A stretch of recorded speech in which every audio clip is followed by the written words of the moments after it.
এদিকে এই মুহূর্তে যে খবর জানানোর জন্য আপনাদের সঙ্গে আমি রয়েছি। আজ খোলা হবে পুরীর রত্নভাণ্ডার। ঠিক 46 বছর পর কিন্তু খুলছে জগন্নাথ মন্দিরে এই রত্নভাণ্ডার। আর পুরীর মন্দিরে জোর কদমে চলছে সেই প্রস্তুতি, কড়া নিরাপত্তায় পুরীর মন্দিরে, যেখান থেকে মিলবে বহু মূল্য রত্ন ভাণ্ডারে হদিশ। এখনো পর্যন্ত অন্তত সেই খবরই পাওয়া যাচ্ছে। দেখতে পাচ্ছেন একবারে চূড়ান্ত পর্যায়ে যে প্রস্তুতি বলা যায়, সেই প্রস্তুতি চলছে পুরীর মন্দিরে। সুপ্রিম কোর্টের নির্দেশে 2018 সালে পুরী জগন্নাথ মন্দিরে রত্নভাণ্ডার খোলার উদ্যোগ নেওয়া হয়েছিল। হাইকোর্ট নিযুক্ত কমিটি, একই সঙ্গে এসএসআই স্থাপত্যবিদরা তারা ঢুকেছিলেন এই মন্দিরে কুঠুরিতে, কিন্তু চাবি না থাকায় দরজা খোলেনি। ভয়ে ভয়ে দরজার গোড়া থেকে ফিরে আসেন তারা। রত্নভাণ্ডারের ভিতরে ঠিক কি রয়েছে তার রহস্য উদ্ঘাটন হয়নি। পুরীর রত্নভাণ্ডারের দরজা খোলা হবে, সেখানে সরকার মেরামতির কাজ করবে, একই সঙ্গে কোষাগারে থাকা ধনসম্পদের তালিকাও তৈরি করবে। আপনাদেরকে আরও একবার জানাবো যে এর আগে 1978 সালে শেষবার রত্নভাণ্ডারে থাকা ধনসম্পদের তালিকা তৈরি করা হয়েছিল। এর আগে 1978 সালে যখন রত্নভাণ্ডারের সামগ্রীর তালিকা তৈরি করা হয়েছিল, ঠিক সেই সময় কিন্তু 70 দিন সময় লেগেছিল সেই কাজ সম্পন্ন করতে। আর এই মুহূর্তে দেখা যাচ্ছে সেই দিন আরও একবার সামনে আসতো। একেবারে 46 বছর পর খুলছে এই জগন্নাথ মন্দিরের দরজা, এবং সেখানে কিন্তু আবারও এই রত্নভাণ্ডার খোলা হবে, এবং তারপর সেখান থেকে ঠিক কোন কোন রত্ন সামগ্রী পাওয়া যায় সেটাই কিন্তু অবশ্যই নজর থাকবে, কারণ এতগুলো বছর পর। তবে এই মুহূর্তে এই বিষয় নিয়ে আমরা একটু আলোচনা করবো। সোজা চলে যাবো নিউজ রুমে, সেখান থেকে আমাদের সঙ্গে থাকবেন কিশলয়, আমাদের সঙ্গে সরাসরি। কিশলয়, 46 বছর পর আবারও রত্নভাণ্ডার খোলা হচ্ছে, বহু মূল্যবান রত্ন সামগ্রী সেখানে থাকবে। সবকিছু বলা যায় যে একটা রহস্যের দ্বার উদ্ঘাটন হতে চলেছে আরো একবার এতগুলো বছর পর। একেবারে পিউ, পুরী মন্দিরের শ্রী জগন্নাথ মন্দিরের রত্নভাণ্ডার অন্যতম রহস্যময় একটি বিষয়। তার কারণ হলো এই রত্নভাণ্ডার নিয়ে বহু কথা প্রচলিত রয়েছে, বহু কাহিনী প্রচলিত রয়েছে, বহু লীলা প্রচলিত হয়েছে। বারবার বলা হয়ে থাকে এই রত্নভাণ্ডারের রক্ষা করে বহু সাপ, এমন বহু জীবজন্তু যা মানুষ জানেও না, এমন বলা হয়ে থাকে। গল্প কাহিনীতে তা রয়েছে। এমনও বলা হয়ে থাকে ব্রিটিশদের সময় যখন ইংরেজ রাজ ছিল, সেই সময় রত্নভাণ্ডার খোলার চেষ্টা করা হয়, কিন্তু সেই রত্নভাণ্ডার খোলা সম্ভব হয়নি, তারা পালিয়ে আসতে বাধ্য হয়েছিলেন। এই রত্নভাণ্ডারের 7টি কুঠুরি আছে বলা হয়। একটি কুঠুরি খোলা রয়েছে যাকে বাহির ভাণ্ডার বলে। তার মধ্যেই জগন্নাথের রত্নবেশের সোনাবেশের সমস্ত রত্ন থাকে, এবং ভিতর ভাণ্ডার এই মুহূর্তে খোলার চেষ্টা করা হচ্ছে।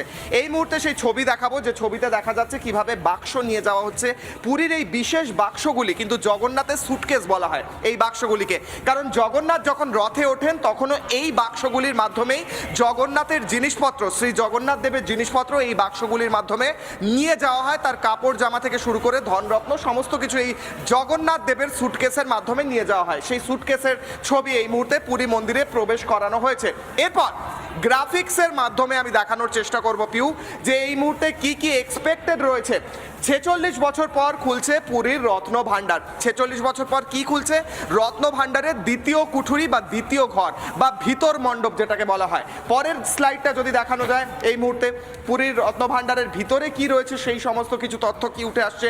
পরের স্লাইড, এবং সেই যে সব থেকে বেশি সম্পদ জগন্নাথ দেবের রত্নভাণ্ডারে বলা হয়ে থাকে, কথিত আছে যে বহু যুগ ধরে বহু রাজা মহারাজা, যেমন মহারাজ কপিলেন্দ্র দেব, মহারাজ সূর্যচন্দ্রদেব ইত্যাদি বহু মহারাজ রয়েছেন যারা বিভিন্ন সময় যুদ্ধ করে বিভিন্ন দেশ থেকে ধনরত্ন নিয়ে এই রত্নভাণ্ডারে এনে রেখেছিলেন। 1978 সালে রত্নভাণ্ডারের সামগ্রীর তালিকা তৈরি করা হয়। এটি বাহির মণ্ডপের কথা বলা হচ্ছে, অর্থাৎ রত্নভাণ্ডারের একদম বাইরের কুঠুরির কি কি ছিল সেগুলোর তালিকা করা হয়। 70 দিন ধরে তৈরি হয় সেই সময় সামগ্রীর তালিকা। চিন্তা করো পিউ, এরপর 7টা আরও ঘর রয়েছে যেগুলো এখনো পর্যন্ত খোলা সম্ভব হয়নি। তার ভিতরে কি থাকতে পারে? 2018 সালে রত্নভাণ্ডার খোলার উদ্যোগ নেওয়া হয়, অর্থাৎ রত্নভাণ্ডারের ভিতর মণ্ডপ বা ভিতর কুঠুরি সেটি খোলার চেষ্টা করা হয় বা উদ্যোগ নেওয়া হয়। মন্দিরের কুঠুরিতে যান স্থাপত্যবিদরা, এবং তারা স্নান করে শুদ্ধ হয়ে ধুতি এবং উত্তরীয় পরে প্রবেশ করেন মন্দিরে এই কুঠুরিতে যাওয়ার জন্য। পরের স্লাইডে দেখাবো যে 46 বছর পর পুরীর মন্দিরে রত্নভাণ্ডার খুলছে, সেই সমস্ত তথ্য দেখালাম। জগন্নাথ দেব বসে রয়েছেন এবং সেই বিভিন্ন রত্ন ভাণ্ডারের মধ্যে ধন রত্ন মণি মাণিক্য রয়েছে। বলা হয় মহারাজ কপিলেন্দ্র দেব শেষ সময় বহু রাজ্যে বহু মহারাজকে পরাস্ত করে তাদের মাথার মুকুট থেকে শুরু করে ধনরত্ন সমস্ত কিছু এনে রেখেছেন এই রত্ন ভাণ্ডারে। তার আগেও বিভিন্ন রাজা মহারাজারা যা দিয়েছেন জগন্নাথ দেবকে সব এর ভিতর রয়েছে। বলা হয় এই রত্ন ভাণ্ডারে গোটা বিশ্বের সবচেয়ে বেশি রত্নরাজি রয়েছে। এটাও বলা হয়ে থাকে এই রত্ন ভাণ্ডার কিন্তু বিভিন্ন মন্ত্রের মাধ্যমে বিভিন্ন সাপ বা বিভিন্ন জীবজন্তুর মাধ্যমে প্রোটেক্ট করা রয়েছে। আজকে দেখার এই মুহূর্তে যখন এই বিশেষ টিম প্রবেশ করছে জগন্নাথ দেবের যে সুটকেসের কথা বলছিলাম, জগন্নাথ দেবের সুটকেস, শ্রী জগন্নাথের সুটকেস, এটা পুরীর মন্দিরের প্রবেশদ্বার, সিংহদ্বার, এটা হচ্ছে সিংহদ্বার, এবং সিংহদ্বার দিয়ে তারা সুটকেস নিয়ে প্রবেশ করছেন। এটা হচ্ছে মন্দিরের ভিতরের কুঠুরি, লাল দরজা, এর পেছনে প্রসাদ ঘর, এখানে প্রসাদ রাখা হয় এবং তার পিছনে রয়েছেন জগন্নাথ দেব। এই পুরীর মন্দিরে যখন প্রবেশ করছেন এবং এখানে বলা হচ্ছে যে সেই রত্ন ভাণ্ডারের রত্ন নিয়ে বেরিয়ে আসা হবে এবং তারপর সেগুলি গণনা করা হবে, দেখা হবে কত অ্যামাউন্টের কত মূল্যের রত্ন এই মুহূর্তে জগন্নাথ দেবের কাছে রয়েছে। শ্রী জগন্নাথ দেবের কৃপায় তা যদি সত্যিই করা সম্ভব হয় তাহলে অবশ্যই অত্যন্ত বড় খবর হয়ে উঠবে এবং কত রত্ন ভাণ্ডারে রত্ন রয়েছে, রত্নরাজি রয়েছে, তাও সেই দিকেও তাকিয়ে রয়েছে গোটা দেশ। পিউ একেবারে ঠিক তাই। আর কিশোরা ঠিক এই জায়গা থেকে অন্তত যা শোনা যাচ্ছে যে পুরীর মন্দিরে এই রত্ন ভাণ্ডারের দরজা খুললে এমন এমন রহস্য সামনে আসবে এবং এমন কিছু আমরা জানতে পারবো যা হয়তো আগে আমরা কখনো দেখিনি। এবং ঠিক এই মুহূর্তে বলা যায় যে পুরীর মন্দিরে সেই রত্ন ভাণ্ডারে এত সামগ্রী রয়েছে, সেখানে কিন্তু এক কথায় বিরল এবং একই সঙ্গে অন্য কোনো মন্দিরও নয়। কিন্তু ঠিক কি কি রয়েছে সেটাও একবার গ্রাফিক্যাল প্রেজেন্টেশনের মাধ্যমে অবশ্যই জানাতে চাইবো আপনাদেরকে। দেখুন ঠিক কি আছে পুরীর রত্ন ভাণ্ডারে। 12,838 ভরি সোনা রয়েছে, একবার ভাবুন। এরই পাশাপাশি দেখতে চাইবো যে আর কি রয়েছে সেখানে। 293টি রূপোর গয়না রয়েছে এবং এরই পাশাপাশি আর কি রয়েছে রূপোর গয়না, যেগুলো বললাম আপনাদেরকে, সেই রূপোর গয়নার ওজন হচ্ছে 22,153 ভরি, মানে ভাবাই যায় না। এরই পাশাপাশি জগন্নাথ দেবের মণি মুক্ত জড়ানো সাজসজ্জা রয়েছে। একটু আগেই বলছিলাম পুরীর মন্দিরে এই রত্ন ভাণ্ডার, অন্যান্য মন্দিরও হার মানবে। 79টি সোনা, একই সঙ্গে 39টি রূপোর গয়না সেখানে রয়েছে এই রত্ন ভাণ্ডারে। পুরী রত্ন ভাণ্ডারে যার কথা আমরা বলছি, এতগুলো বছর পর সেখানে এই দরজা খুলবে এবং সেখানে দেখা যাচ্ছে ব্রহ্মজ্যোতি হিরে এবং বলরামের নীলাও রয়েছে এই রত্ন ভাণ্ডারের মধ্যে।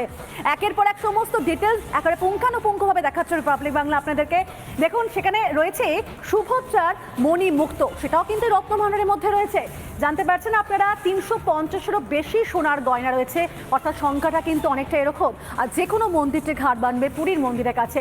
230-এরও বেশি রূপোর গয়না রয়েছে, সোনা রূপো মণি মাণিক্য সব কিছু মিলিয়ে যা সম্ভার, তা এক কথায় অন্যান্য মন্দিরকেও হার মানাবে পুরীর এই মন্দির। আরও একবার দেখাচ্ছে 12,838 ভরি সোনা রয়েছে ঠিক এই জায়গায়। আর সব কিছু মিলিয়ে পুরীর এই মন্দিরের যে রত্ন ভাণ্ডার, তা যে কোনো মন্দিরকে কিন্তু বলা যায় হার মানাবে। একই সঙ্গে দক্ষিণ ভারতের মন্দির বা যে কোনো কিছু মন্দিরে কিন্তু হার মানবে পুরী এই রত্ন ভাণ্ডারের কাছে।